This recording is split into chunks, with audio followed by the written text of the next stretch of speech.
अस्सलाम वालेकुम दोस्तों, हम चैप्टर 11 जो है थ्योरी ऑफ रिलेटिविटी अंडरस्टैंड करने जा रहे हैं।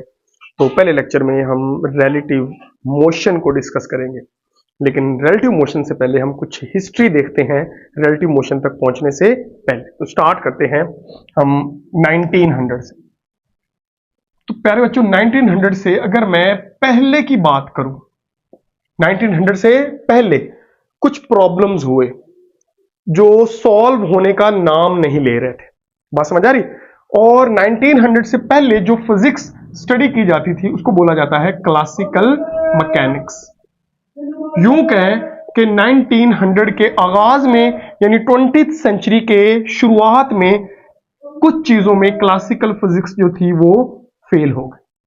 ओके, यानी कुछ प्रॉब्लम ऐसे थे जिनको क्लासिकल मैकेनिक्स सॉल्व नहीं कर रही थी। अब वो कौन कौन से प्रॉब्लम थे? वो दो तरह के प्रॉब्लम्स थे। एक था जब कोई ऑब्जेक्ट हाई स्पीड के साथ मूव करता था, यानी approaches to speed of light, approaches to speed of light, यानी इतनी हाई वेलोसिटी के साथ जब कोई ऑब्जेक्ट मूव करता था तो क्लासिकल मैकेनिक्स के जो लॉज थे वो वहां पे फेल हो रहे थे। ओके, दूसरा ये फेल हो रहे थे माइक्रोस्कोपिक ऑब्जेक्ट्स के लिए, माइक्रोस्कोपिक ऑब्जेक्ट्स के लिए ये लॉज जो थे क्लासिकल मैकेनिक्स के वो फेल हो रहे थे। यानी वो चीजें जो हमें आम आंख से नजर नहीं आती, वहां पे जो क्लासिकल मैकेनिक्स के लॉज थे जो न्यूटन ने दिए थे या गलीलियो ने दिए थे, वो यहां पे फेल हो रहे थे इन दोनों चीजों में। ओके, तो यहां से हमें कुछ नए लॉज, नए फार्मूलाज, नई थ्योरीज की जरूरत थी। तो यहां पे बच्चों आगाज होता है 1900 के फौरन बाद आगाज होता है मॉडर्न फिजिक्स का। Okay, modern physics. तो अगर मैं थोड़ा सा डिटेल से इसको स्टडी करूं या इसको एक्सप्लेन करूं तो मॉडर्न फिजिक्स में भी दो कैटेगरीज बनी। ओके, इसी तरह जहां पे क्लासिकल मैकेनिक्स फेल हुई थी ना, जहां पे वहां पे ही मॉडर्न फिजिक्स का आगाज हुआ, और जो दो फेलियर थे इनको ओवरकम किया किसने? Modern physics. तो पहला जो, अगर मैं इसकी बात करूं, हमारे पास हाई स्पीड या approaches to speed of light जो ऑब्जेक्ट्स हैं उनको डील करने के लिए जो मॉडर्न फिजिक्स की नई ब्रांच आई उसको बोलते हैं रिलेटिविस्टिक मैकेनिक्स या रिलेटिविस्टिक फिजिक्स। ओके, और इसको जिसने प्रपोज किया इस थ्योरी को वो थे आइंस्टाइन। ओके, आइंस्टाइन ने रिलेटिविस्टिक फेनोमेना को एक्सप्लेन किया, यानी उन फेनोमेना को जब या उन ऑब्जेक्ट्स को एक्सप्लेन किया जो मूव करते हैं approaches to speed of light. तो मॉडर्न फिजिक्स की ये ब्रांच जो इस लिमिटेशन को, यानी क्लासिकल मैकेनिक्स जहां पे फेल हुई थी उसको डील करती है, उसको बोलते हैं रिलेटिविस्टिक फिजिक्स। और उसको प्रपोज किया था किसने? आइंस्टाइन। और जो माइक्रोस्कोपिक ऑब्जेक्ट थे जहां पे क्लासिकल मैकेनिक्स सॉल्व नहीं कर सकती थी, मॉडर्न फिजिक्स ने आके उसको सॉल्व किया। उस ब्रांच को नाम दिया गया क्वांटम मैकेनिक्स का नाम दिया गया। ओके, तो हमारी जो मॉडर्न फिजिक्स थी उसने दोनों प्रॉब्लम को सॉल्व कर दिया जो क्लासिकल मैकेनिक्स सॉल्व नहीं करता। अब इलेक्ट्रॉन है, प्रोटॉन है, जब वो हाई वेलोसिटी के साथ मूव करते हैं approaches to speed of light, तो हम डिस्कस करते हैं कौन से फार्मूलाज? रिलेटिविस्टिक फिजिक्स के। और अगर हम माइक्रोस्कोपिक ऑब्जेक्ट की यानी इलेक्ट्रॉन, प्रोटॉन, न्यूट्रॉन की ही बात करते हैं, पार्टिकल्स को अंडरस्टैंड करने की बात करते हैं, तो हम बात करते हैं क्वांटम मैकेनिक्स, जिसका आगाज हुआ मैक्स प्लांक से, उसके बाद नील बोहर आया।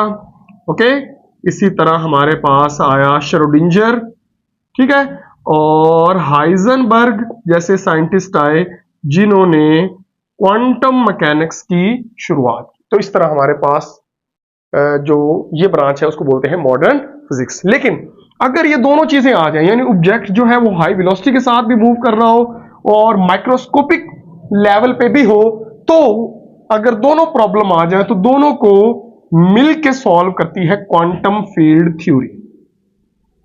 क्वांटम फील्ड थ्योरी दोनों प्रॉब्लम को सॉल्व करती है, जिसको दिया था पाली और डिराक जैसे साइंटिस्ट ने जो थ्योरी प्रपोज की थी जिससे हम इन दोनों प्रॉब्लम्स को सॉल्व करते, तो वो कहलाती है क्वांटम फील्ड थ्योरी। तो ये बेसिक सा इंट्रोडक्शन है। ओके, और यहां से अब थोड़ा सा मैं और आगे लेके चलता हूं। जो रिलेटिविस्टिक फिजिक्स है यहीं से हम नेक्स्ट लेक्चर में देखेंगे फ्रेम ऑफ रेफरेंस में कि कैसे एक नई ब्रांच सामने आई जिसको हम बोलते हैं रिलेटिविस्टिक फिजिक्स की ही ब्रांच आगे मजीद जो आइंस्टाइन ने दी थी जिसको बोलते हैं स्पेशल थ्योरी ऑफ रिलेटिविटी और जनरल थ्योरी ऑफ रिलेटिविटी, उसके बारे में बात करते हैं। तो अभी तक ये बेसिक सा इंट्रोडक्शन है जहां पे क्लासिकल फेल हुई, मॉडर्न फिजिक्स का आगाज हुआ। तो हमारा जो इससे नेक्स्ट टॉपिक है, जो पहला टॉपिक है जिसको हम बोलते हैं रिलेटिव मोशन, उसके ऊपर बात करते हैं। रिलेटिव मोशन क्या है? बड़ा ही आसान सा कंसेप्ट है, आसान से एग्जांपल से शुरुआत करता हूं कि रिलेटिव मोशन क्या है। पहले मैं लिख दूं ये होता क्या है। रिलेटिव मोशन में बच्चों याद रखना दो ऑब्जर्वर होते हैं, टू ऑब्जर्वर, ओके, दो ऑब्जर्वर हैं और दोनों की जो स्टेटमेंट है, दोनों का जो पॉइंट ऑफ व्यू है वो डिफरेंट है। दो ऑब्जर्वर है, दोनों का जो पॉइंट ऑफ व्यू है वो डिफरेंट है, दोनों की स्टेटमेंट डिफरेंट है, लेकिन दोनों अपनी जगह राइट है, ये कहलाती है रिलेटिव मोशन। ओके, दो ऑब्जर्वर, दोनों की स्टेटमेंट डिफरेंट और दोनों अपनी जगह ठीक है। मैं एग्जांपल से समझाता हूं। पहली एग्जांपल जो है वो बड़ी ही सिंपल है, हम छोटी क्लासों से भी पढ़ते आ रहे हैं। ये हमारे पास एक बस है, उसमें एक ऑब्जर्वर है ए और उसमें काफी सारे पैसेंजर्स बैठे हैं। ये यहां पे मैं पैसेंजर्स बना रहा हूं। ओके, बस जो है वो मूव कर रही है, लेकिन ए के हिसाब से, जो ऑब्जर्वर ए है उसके हिसाब से ये सारे पैसेंजर्स रेस्ट पे हैं। ओके, यानी ये मूव नहीं कर रहे। एक ऑब्जर्वर बाहर खड़ा है, इसका नाम है ऑब्जर्वर बी, गाड़ी मूव कर रही है।